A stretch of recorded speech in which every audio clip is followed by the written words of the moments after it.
পশ্চিমের অবস্থা ভয়ঙ্কর। পাশ্চাত্যে আমি যুক্তরাষ্ট্রে ছিলাম অনেক দিন, কয়েক মাস, বিভিন্ন স্টেটে ঘুরেছি। গার্ডিয়ানরা উদ্বিগ্ন, ছেলে মেয়েদেরকে, ছোট্ট ছেলে মেয়ে, ওদেরকে জিজ্ঞেস করে, তুমি how do you feel right now inside yourself, তুমি ভিতরে ভিতরে কেমন ফিল করো, তোমার কি ছেলে ছেলে লাগে না মেয়ে মেয়ে লাগে? আচ্ছা বলেন, এই ছোট্ট বাচ্চাটা ওকে এগুলো জেন্ডার অ্যাসাইনমেন্ট বলতে এগুলো কিছু বুঝে? এইভাবে মিসগাইড করা হচ্ছে।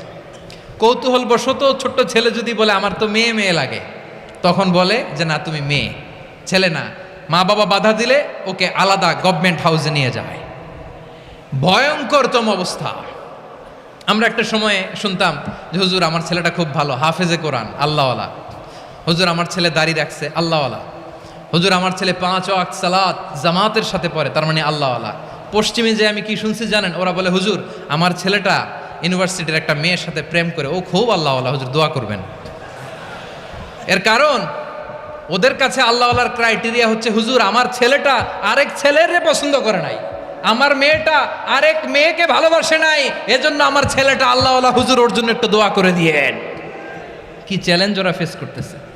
ওনার ছেলে যে আরেক ছেলেরে বিয়ে করবে না, এটাতেই উনি খুশি যে আলহামদুলিল্লাহ আমার ছেলেটা একটা মেয়েরে ভালোবাসে, আমার মেয়েটা একটা ছেলেরে ভালোবাসে, মানে এটা খুব আল্লাহওয়ালা। নাউজুবিল্লাহ পড়তে পারলেন না?